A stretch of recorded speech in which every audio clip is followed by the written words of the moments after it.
Hello, I'm Chris Solo, and welcome to the Fabled 42, where we build community through friendship, gaming, and chaos. You're watching Quests and Answers. You can catch us live every Monday at 3:30 p.m. Pacific here at Fabled 42. You can catch us at twitch.tv/Fabled42. But before we get into today's episode, we're going to talk about our announcements and such. So everything that you see in all of our other streams is 3D printed. That is brought to you by Griffin Co. And we are Vorpal powered. Our video and audio displays, player indicators, digital dice, zoom features on the battle map are all brought to you by Vorpal Board. We only have a few things to talk about this week. Make sure to stick around after this show for the Between Show giveaway and the next episode of Legends of Shalgal. On Friday, we have a very special event. It starts at 3:30 a.m.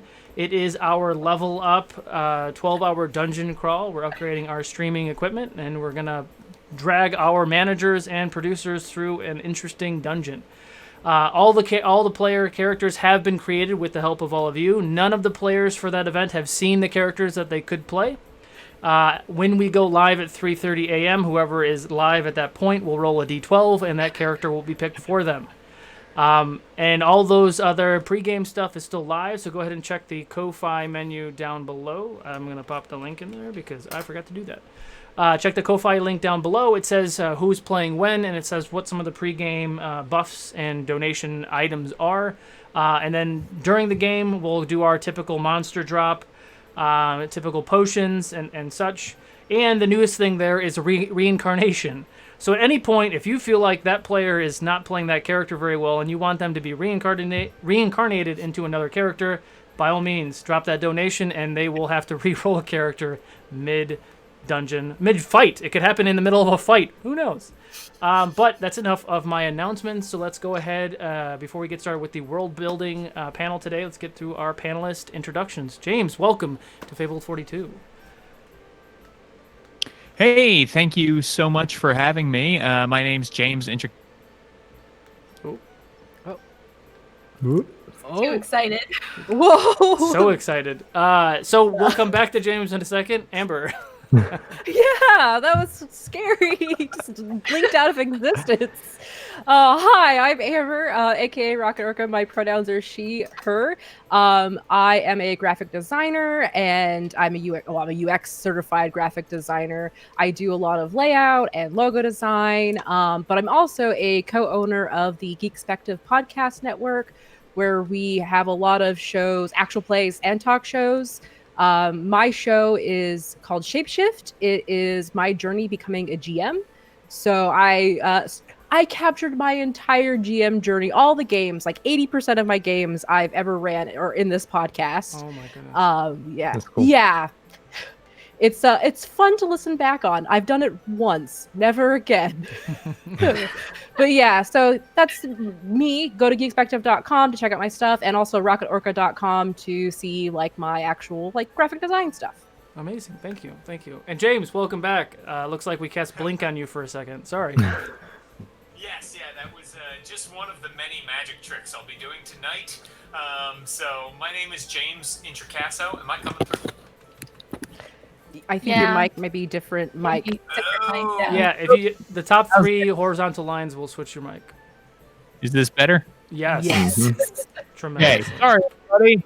Just a little, like to keep everybody on their toes, you know. So I did say chaos. Yes, I have said chaos. That's right. That's Welcome. right. Yeah, I just wanted to exemplify that. Thank So my name is James Introcaso. My pronouns are he, him. Thank you very much for having me here. I am a game designer and blogger. My blog is actually worldbuilderblog.com. So I'm excited to talk more today. I've worked on 7 Wizards of the Coast hardcover products, including The Explorer's Guide to Wildmount, and the Eberron book, Eberron Rising from the Last War, and Mythic Odysseys of Theros. So if we're talking about world building, I've worked on some official worlds that we can talk about today. We're going to talk about that because that book is amazing. The amount of content in the Theros book is ridiculous. There's so much content in the Theros book. Yeah, it is really, really wild, and I'm excited to chat about that because usually people want to chat about the other stuff. So I'm glad that we're going to talk about some Magic: The Gathering worlds today. Yes. And also I have a book coming out called My Dad's Monster Manual. I rewrote the monster manual with my dad. I showed him each piece of art, and I asked him what he thought the monster was and what he did, and what is this monster called. That's and then I rewrote the stat block and the lore based on his answers. So that's coming out next month. But if you sign up for my mailing list at worldbuilderblog.com, you'll get 20% off when it comes out. It'll be in print and PDF. So that's me. That sounds amazing. Yeah, Thank you both for your intros. Diane, welcome. Incredible. Hard to follow those up. Hey guys, my name's Diane Hall. You can find me at the Pretty DM on Instagram and sometimes Twitter. Mostly retweeting people's stuff, specifically Fabled 42 stuff. Anyways, you can find me here Mondays DMing Legends of Shalgal, which will be right after the show, so I hope you all stick around. You can find me on Wednesdays on Realms of Ukador Season 2 as Kiwin, the cleric, who recently got back with her friends. She's very excited about that. You can find me on Saturdays. We just had Vault 42 start on Saturday, and it was a lot of fun. So you can find me there as well. And pretty much here whenever we have a show. GW. Hey everyone, I'm GW. You can find me on IG and Twitter at there we go, GW005. You can also find me here on Table 42, doing different fun events and one shots and different specials like that. And also, speaking of which, I have a secret event coming up really soon. So keep in touch with us on that. And which secret event? The one that we haven't really talked. You can talk about it now. If you want, you can talk about it now. Next Friday, yeah. By all means. I'll hold it for now. That's nice. I wanted to reveal it in a very specific way, and that's not ready yet. And also, I'm going to be DMing my own show with a couple of other DMs. It's called DMocracy. So me and two other DMs, we came together to make a world of our own together, and we're going to be taking separate parties through it in kind of like different increments. So that's going to be really fun. You can also find me on Clarion Dawn as Samir, which is a sci-fi audio podcast drama that I've been doing a voiceover on. It's really fun. You can find it at clariondon.com, or you can go to any of your favorite podcast platforms and download it there. And I believe that's it.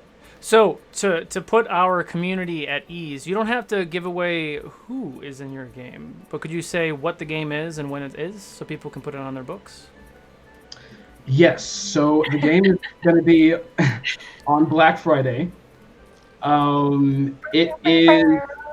It's going to be a. I was inspired to do it. I was going to do it in 2021 during like Black History Month, but since we lost Chadwick Boseman, it pushed me to do it a lot sooner. So this is going to be an all people of color one shot. I am taking my players to Wakanda.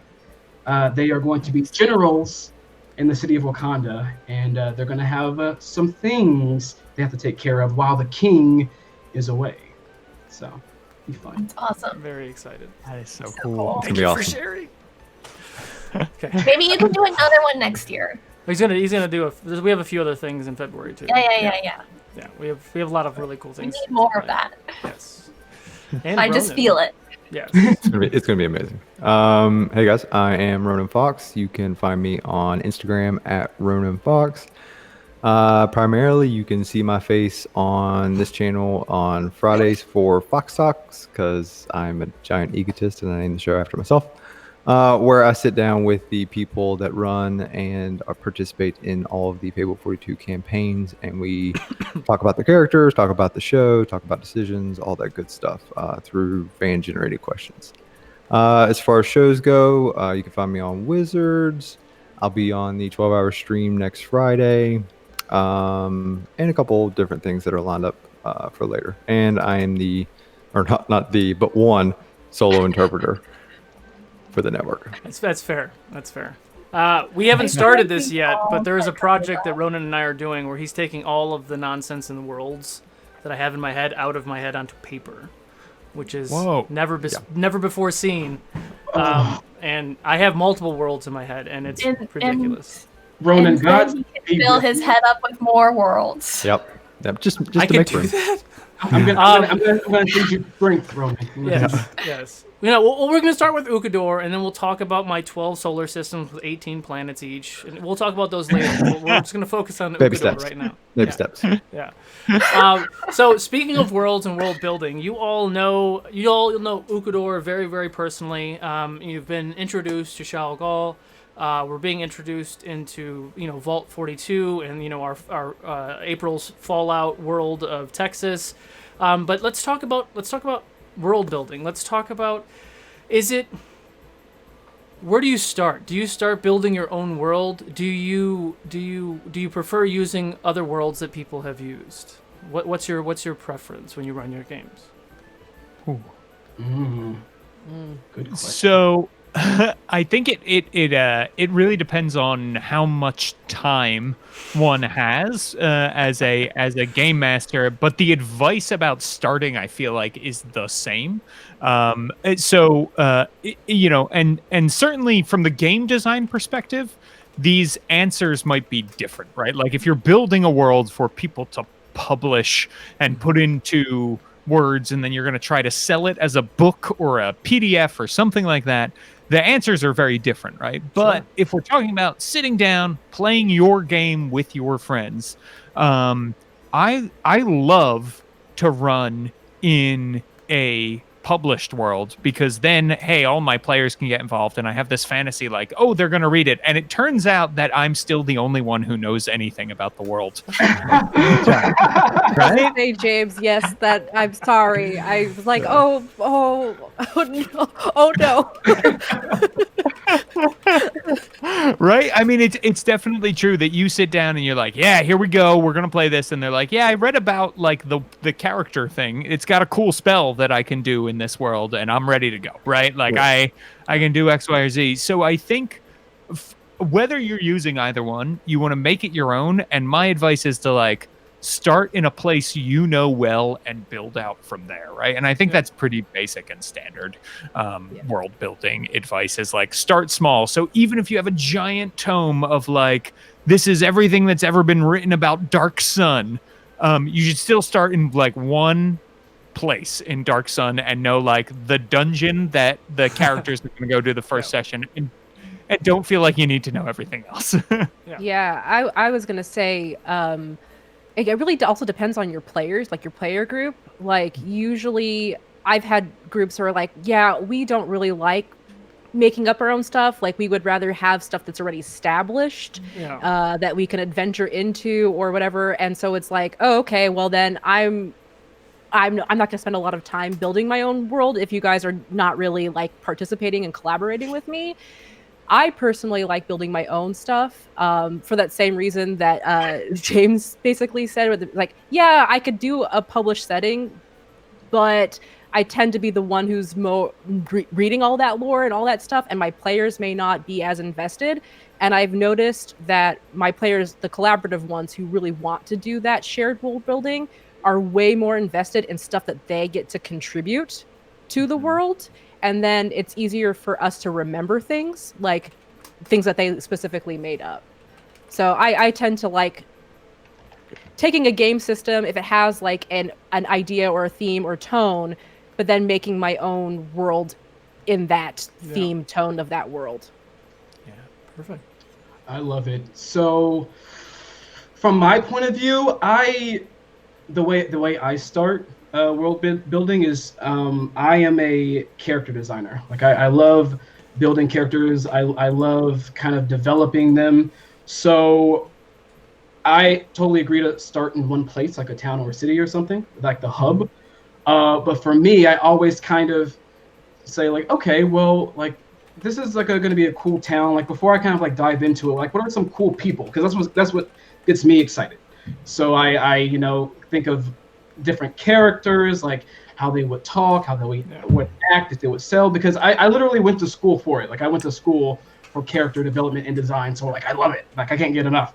So I'm one of those people that kind of like falls like down the rabbit hole of some random NPC's backstory. It's fine. I don't have a problem.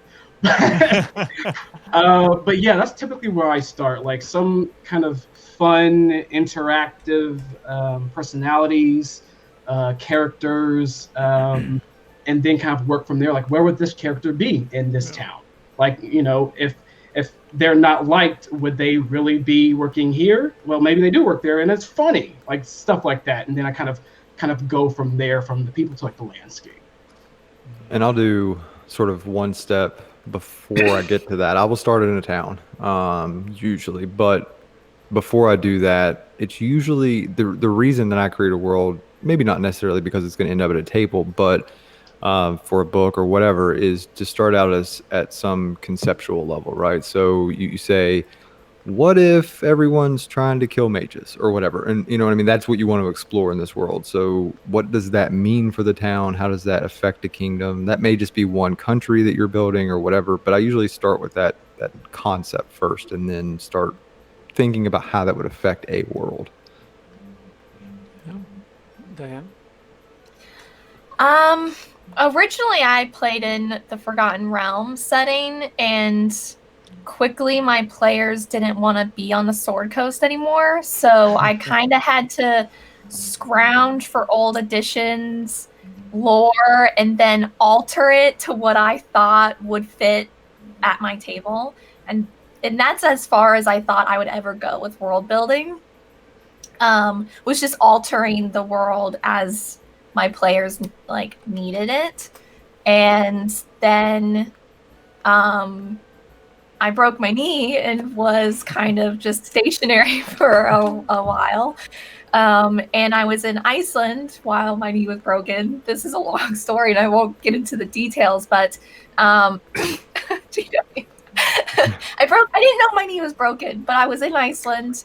My knee was broken. I couldn't do a whole lot of things. So I was sat there looking out over a natural, like, hot spring situation with my family enjoying themselves in the water, and fjord beyond that. It was absolutely gorgeous. And I just had my iPad and I just started drawing shapes and drawing the world. And then I started big, I guess. Everyone says they start with a city, and I started with the whole continent. It was Tolkien who said it all started with a map. So yeah. I mean, the map makes it real. Just, yeah. I just drew a map, and then I was like, I had a lot of time on my hands, so I like looked up how to draw specific things on the map, and then the lore just like came out of me after that. It was like once I had the continent, once I had the shapes and the map there, I mean, everything just like wrote itself, I feel like. But yeah, and now that's where I play. And so for me, and we've talked about Ukador a lot, and Ukador is my world. The reason why I wanted to create a homebrew world is because my reading comprehension isn't that great, and it takes me forever to read a book, and I can't remember things very well. Which is why I'm going to have Ronan here in a minute. I have it in my head, and I have it on spreadsheets all over the world. But my biggest thing was I didn't want to do it in the Forgotten Realms and then forget something or misspeak with lore that's actually like ingrained in someone's memory. So I wanted to start fresh. And starting fresh with GW and his group, I had them coming from a different continent, and none of them have ever been to this other continent. So I got to reveal the world as they started finding out more information about new cities. All in all, I only had like 4 cities built in that little area where they showed up. I had the map made, and I knew where all the cities were. I hadn't named them yet, and I hadn't created any lore for it when we first started. I just had the little bit of stuff, and I had God stuff. Yes, he doesn't even know this. Oh. So as they continued, I would unveil that fog of war, kind of. They would learn about a city, and I would reveal it on the map. So they would learn about it in that Wednesday episode, and that week I would finish that city, so then they would have all the information. Now I have all 395 cities made, and there's NPCs and all this stuff, 3 years later, which is, it works now for this world because they're so much more expansive. There's all these different lore bits, and what we do with the world, and this leads into the next question, is built instead of like me just creating all the old lore, all the folklore, all the old historical events. We actually do them as a like a partner show. So that's what Wizards of Ukador is. So like my main show takes place in the Third Age, Wizards of Ukador, where I take 15 wizards through Wizard College, which is really fun. And I've actually never played a wizard. Well, I can't say that now. I've played a wizard once now. But I have no idea what I'm doing, but I've learned. But it's 15 wizards. They didn't get to pick their school. They had to roll for it, which was amazing. So then they got chosen. And there's all this other college stuff, and it's very, very fun. But it's establishing a lot of lore 5,000 years ago that we can now touch on. And there's a lot of that cross promoting. But so, how do you create your history? How do you create your gods? All of those bits. Yeah. So for me, one of the things that I think about when I'm creating a world, and Ronan, you talked about like, right, the starting from the high level. I often think about like, what is the story that I want to tell in this world, right? Right. And when we think about a thing like Star Wars, right? Star Wars has all these planets and all these systems that we know about because of novels and comic books and extended universe and all that kind of stuff. But like the original trilogy, we went to like Tatooine, we went to Hoth, we had 2 Death Stars. You know what I mean? We didn't go that many actual places. And so I feel the same way about like creating what you need to tell the story that you want. Like I can't tell you, I'm sure there is religion in Star Wars. I can't really tell you anything other than the Force, right? Yeah. But like, where does Han Solo go to church as a boy, right? We don't know because it doesn't matter. You know, was he Presbyterian? Maybe he was Unitarian. No idea.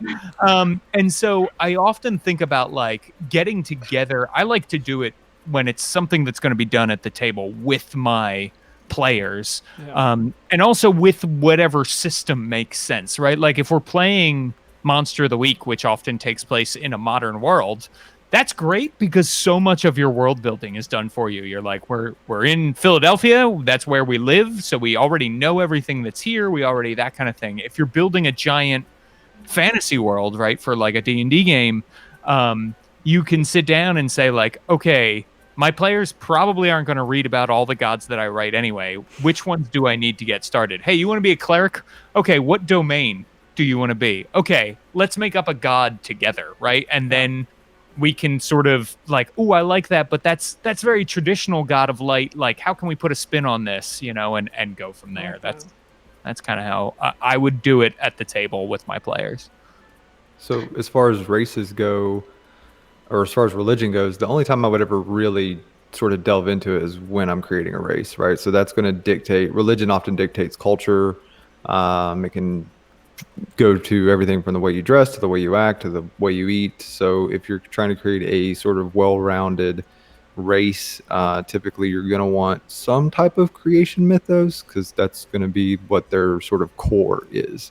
So I would do it then. As far as lore goes, I mean, I did mine kind of weird when I made my world, but I liked it because it was just world building's a hobby, right? So I had a map and I had all these like weird things on the map because you want to make weird things on your own. There's a giant crater over here and there's a floating rock over there, whatever.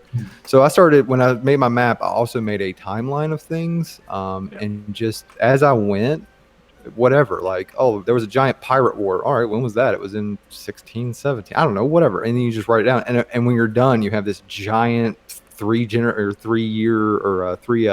eon timeline of all these weird events. And you may use them, you may not, but they're there, and you can kind of pick and choose and then let the players also contribute to the lore.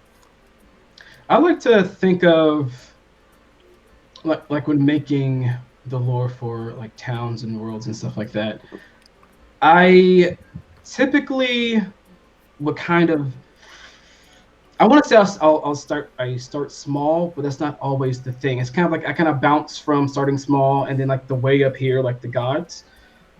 So like these may be like the kind of like the general gods that we have, like the rough idea for the gods. And then, you know, when you're starting from kind of like the ground up, like, all right, let's talk about this city that we're in right now. Like, you know, why is it called this name? Like, what does that name mean?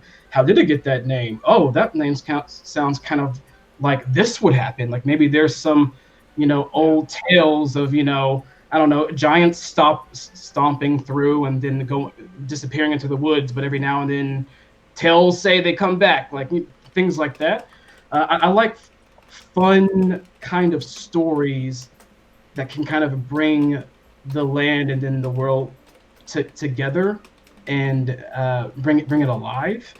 And from there, I kind of work on, all right, well, like if this is the myth, if that's like the myth, whether it's like real or not, like what would have made that myth? And then if this would have happened, where would that have come from? And how are the gods, how are they kind of reacting to this? Are they, watching it? Or are they causing it?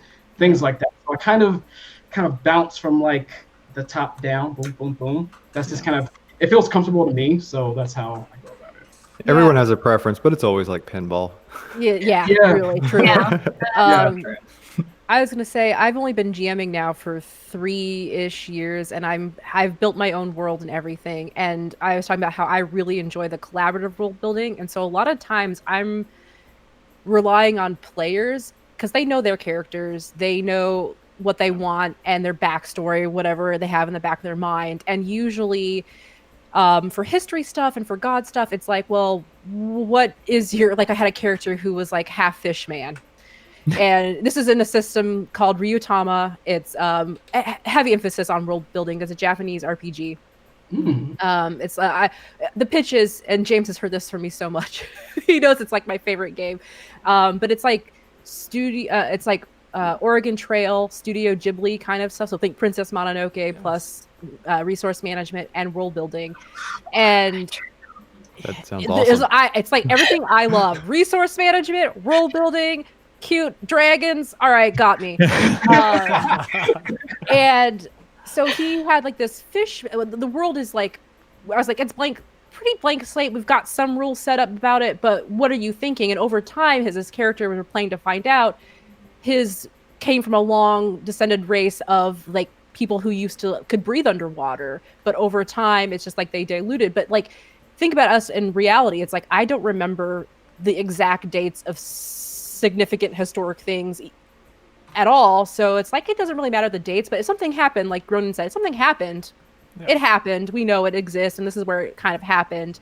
Another thing I like to do for like gods and stuff is I steal aka inspiration from other games, reskin as like a springboard. And there's a really great game that I'm playing in right now called Godbound. It's Kevin Crawford's Godbound, where you play as demigods and gods, and you get like 3 words, and that's a really quick way to like, okay, I need a god of entropy, death, and madness.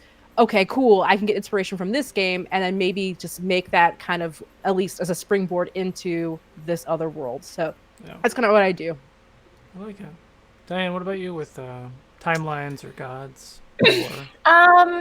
I fleshed out my pantheon fully because it directly altered what my world is in the current timeline. How I did that was I looked at all of the D&D worlds and I took the gods that I liked. There it is. Yes. I mean, it says to do that in the dungeon or the Dungeon Master God. So I haven't renamed them because I want that familiarity from the players who don't know my world. But I have altered their lore, obviously. Like the Raven Queen's a little different in my world. She's not so evil. She's more neutral. Everyone's like makes the Raven Queen out to be like so terrible, but I don't think she is. I agree. Nice.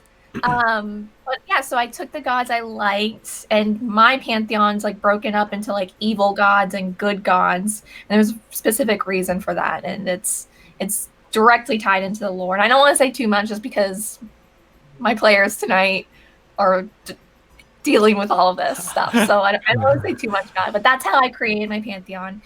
Timelines and lore, I mean, I've taken things, because I've been playing with the same group for 3 years now, my home game. So I've taken things that they've done in their games that we played in Forgotten Realms setting, and I've taken that and I've written it into my lore for Shah Gal. So they'll come across things and they'll be like, "Oh, this reminds me of this," and I'm like, "Yeah, it's because it's our lore. I took it." Besides that, I mean, my husband wrote a lot of lore for a specific part of the world, which was nice because I was like, have fun with that, and I can deal with this other part. Anything that I don't need to do about it is great. Yeah, that's my answer. Everything else everyone else has said is... I have a quick jump in just because I know Solo. Yeah. How much of your lore is just improvised that you later then have to go back and be like, "All right, I need to write this down somewhere"? What are you talking about? I mean, that happens to me all the time, by the way. I'm like, oh, this sounds really cool. That sounds like old conversations that me and Chris used to have. Well, because, I have all these amazing ideas, which is why I started having campaigns, like little mini-series in the past, because the players will come up with as good, if not better, ideas than you do, and you create it organically. So, like, in the middle of the moment, something that GW says in character, I'm like, ooh. And then instantly I have, like, a full paragraph narrative in my head about that little piece of lore that he was asking about, and now it's canon. Like, the second I say it out loud, it becomes canon, and then I have to remember to go write it down, otherwise it's gone forever. But, when GW and I, when we first started, I did a lot of the same things you guys were doing. Like, I took all the Greek pantheon, I just reskinned them. I renamed them. I changed some of their sexes because I was like, yeah, let's have a female goddess of war because that's cool. Let's do that. Let's give that power to a female goddess, right? So I did a lot of that, but essentially a lot of the characteristics of the gods were the same, and that was just like the cookie cutter thing. And then GW's character was was from a different part of the world, so this was the mainstream gods. So then the same gods would have different names in a different part of the world. So I kind of created the basis for it, but then GW kind of took it the next step further and got a lot deeper with that. But when I created my timeline, I created a moment 0, and then we went from that moment, right? So it was upticking. I can't remember the actual term for that, but it started at 0 and then went up, and then 0 and negative whatever going the other way. It was so restricting. Because unless you have all of your lore and all of your history and everything done, it's so restricting. Because if you say that this happened at literally 603 years ago, you're stuck with that forever. But when you have ages, which is what Tolkien did, first, second, third, whatever, there's no end. I can have 1,000 years in that age. I can have 5,000 years in that age. So it gave me a lot more freedom, especially with my memory and trying to remember things, or my improv of creating stuff to add elements to that. But all amazing answers, though. And we have some really good questions now, too. So something that I wanted to ping really fast. Yes. I heard, a lot people saying that, I kind of, stole a god from here, or I borrowed a god from here. Realistically, there's so many cultures with so many gods. I mean, can it really be considered stealing, since it's like... And then some gods kind of meshed together under different names. I might offend people, but Jedi is pretty much Buddhism. But Jedi is an ordained religion now. So yeah, I mean, there's a lot of those same. Wait, it is? Yes. Wait, yeah, back up. Yes, What? Jedi is an ordained religion. It is actually officially a religion. Okay. All right. Yep. But Okay. but I don't know if I love that or hate it. But when you look at all the Jedi. practices of Jedi, right, it is Buddhism, right? It's about calming yourself and breathing and not letting stuff, like a lot of the same ideals are the same. But the point is it's about, whatever your values are, right? And there is a god, or there can be a god that has the same values of you, right? Even in D&D, if you feel like your beliefs are like this and it's not quite the Raven Queen, or it's not, quite Tyr, whatever, you're like, well, then now this new god, whatever the name is, he's got a little bit of both, right? And maybe he's a spawn of those two, and maybe, you create the lore that it is now the child of, whichever gods. But yeah, it's a fun thing though, and I love creating lore. God, do I love creating lore. And I think It's so I think fun. it goes back to what James is saying too. Yeah. I mean, you create what you need. If you need something to Yes. fill that role, then create Yes. it. Who cares? Whatever. Yeah, and I also I think the best thing to do is to get inspiration from anywhere, other media, other real world stuff, and then to twist it a little bit if you want to, right? Like you were saying, Chris, that way you steal and twist is what I call it. And Diane, like what you were talking about, the way you described your pantheon, that is the Critical Role pantheon. It, like Matt Mercer Right, literally yeah. pulled gods from different editions of D&D that he wanted, and he has the most popular Dungeons and Dragons streaming show, right? So like, I think I don't think there's anything wrong with that. And I also, when I do think about history, right, one reason that like I try not to create historical events until I need them is because I don't like to get into that like, whoa, we're locked in. So like if it's important at the beginning, great. But like we don't know. We're not 100% sure what age Alexander Hamilton was when he died, because we don't know exactly when he was born, right? Yeah. And that's not that long ago in the history of the world. And there's a lot of instances like that. And like, especially if you're in a medieval fantasy world or a dystopian future or that kind of thing where like records of history are going to be lost, you really don't need to know those exact dates. Or the retelling from people to people, you know, things get changed, Right. altered over time, which is one of my favorite things that happens in games.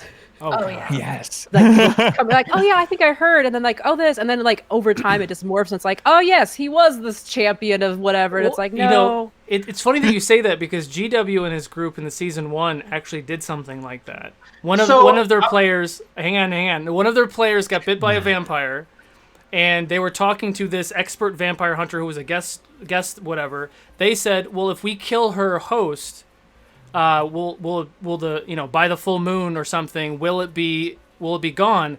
And the vampire hunter person said, no, that's silly.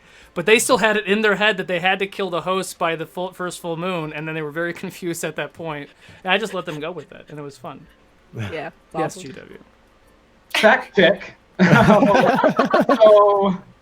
So the way that we heard, you know, in our game, the way that we heard that vampires or whatever could be obliterated or taken out, or if someone was turned, they can be turned back, was from the person who turned into a vampire. Her mother fought the vampires back in her day, and on the mother's deathbed, we're not going to talk about that.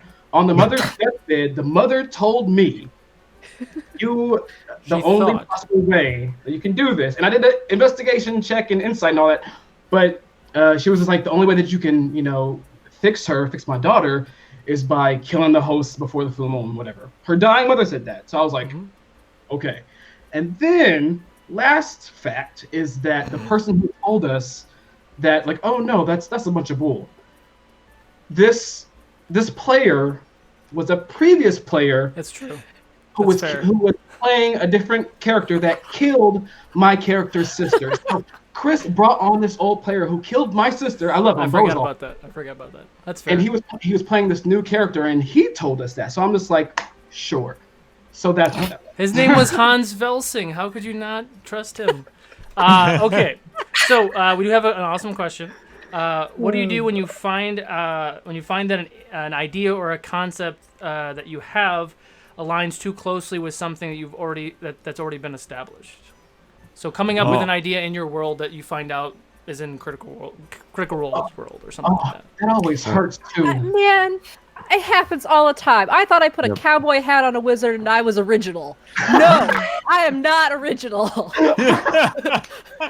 I'm just saying, that happens constantly. Who cares? Yeah, write it down, keep morphing it, keep molding it. It's fine. I feel you on so many levels, because it's like we all want to be, because, you know, we're all creators, we're, you know, all artists and everything. We all want to be original, right? And like when something comes from your head, like you didn't get it from there, like you thought of it. It's just like, ooh, I've never seen this before. I'm gonna do this. And then they're like, oh, did you see this movie? And I was like, never mind. Never mind. Well, here's the thing.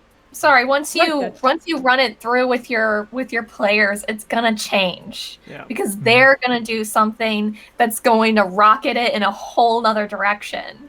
So give them that idea that's on Critical Role or the newest movie that just dropped.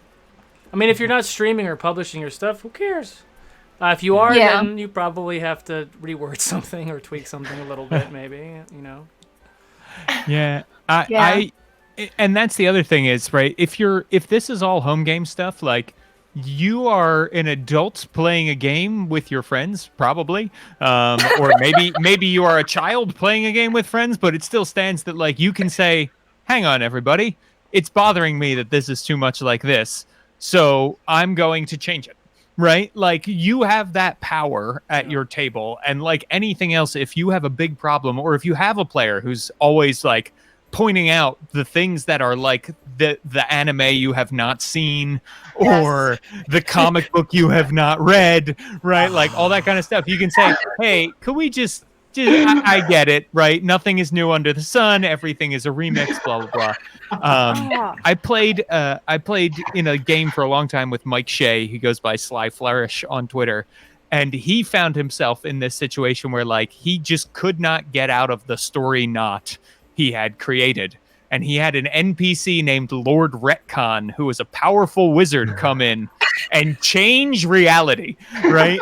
And it was his way of being like, hey, everybody, I need this game to be more straightforward. I need some of these plot threads to be, you know what I mean? And so like, and it was great and we loved it and we all moved on. Like, I think that's an okay thing too.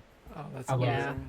I love it because like we have my GM for Tales from Oxford, which is the game I talked about we're playing right now with Godbound. He doesn't watch a lot of movies. Like he watches anime and he watches cartoons and stuff, but he doesn't get movie references or movie things. So as players, sometimes we enact things from movies that he doesn't get, and he thinks we're being original. And sometimes the opposite happens. Where he'll take something from anime that we're like, Is this your weeb stuff, Josh? Is this what's happening right now? And then, we don't know because we haven't seen that anime or whatever that he's doing. And I love it. I actually think it's fun when he tells us out of game, I actually got it from such and such. You should check out this anime. You would really like it. And I've gotten some great anime recs from him supplanting it into games and stuff. So I think it's fine.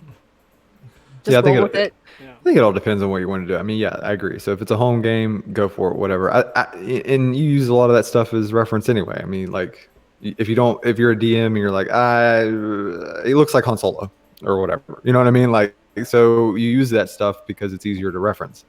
But yeah, if you're going to try to publish something, there's a couple different things that you can do. You can usually have somebody else look at it. Like I actually got the courage up. I got challenged on Instagram to read a part of my book, and I read it, and then somebody messaged me and was like, hey, this sounds like a lot like a scene from Naruto. And I'm like, no, oh my God, it does. You know what I mean? Because sometimes like you do things subconsciously sometimes too. So yeah, so we've taken in so much content, Yeah. Especially me growing up in the 80s, TV was our babysitter. Like VHS and the thing, you know, what was that? Oh God, what was the name of that? Never mind, doesn't matter. There was an afternoon show, you know, there's always like this movie playing or whatever, right? So like we're just ingesting all this content. Now we're on Facebook and now we're on Instagram, and someone posts a meme about a thing, but you've never seen it. Like, you know, everyone knows Sean Bean dies all the time in all the movies he's in, but you might not have seen of all his movies. It's actually in his contract; he can't die anymore. Point of order.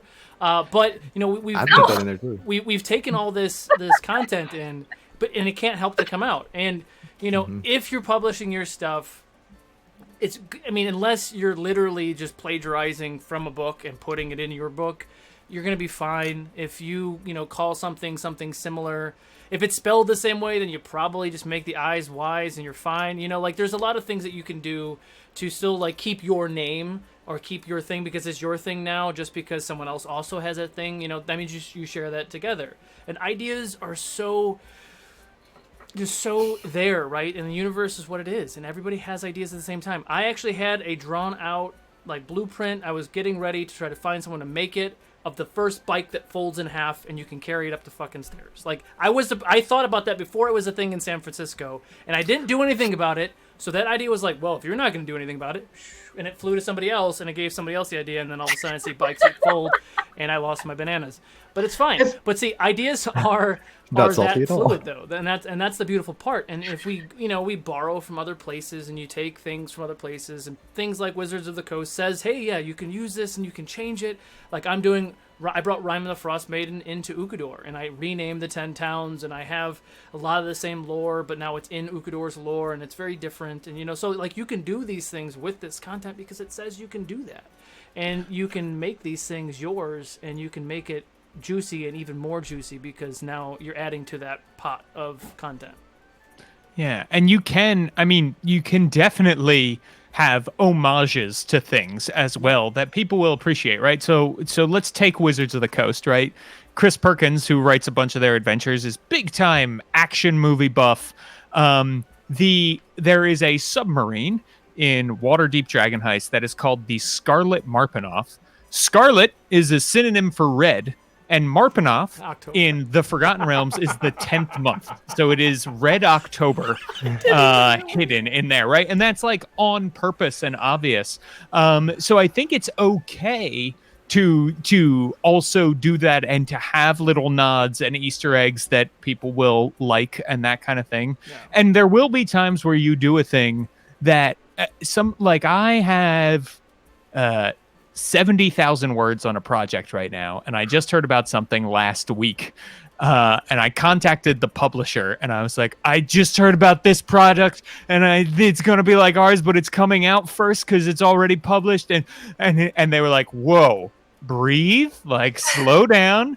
It's going to be fine. Like, we can rewrite everything, but do you want to rewrite 70,000 words? And I was like, no, I really don't. And they were like, yeah, and neither do we. And we think ours will be different enough in the details that people are not going to complain, even if they do see the difference. And then they were like, and by the way, this idea, when you presented it to us, we were like, oh, it's like this and this and this and this. And I was like, oh, yeah, that's right. It wasn't original when I presented it. Yeah. So, yeah. Well, I mean, that was one of the things because I was a film producer before, and I would have to pitch these script ideas. And one of the things they would teach you in school is, like, what is this film like? Because nothing is original, right? So, oh, yeah, this is like Top Gun that meets Dirty Dancing. And they're like, what? And I don't know why I just said that. I'm gonna write that script right now because that sounds amazing. The images that started flashing in my mind. Exactly. But we are at our little halfway point, so we're going to take a quick 5-minute break. We have some other really good questions, so go ahead and enter World in the chat, and we'll do a quick raffle, and we'll take a quick 5-minute break. See you guys soon.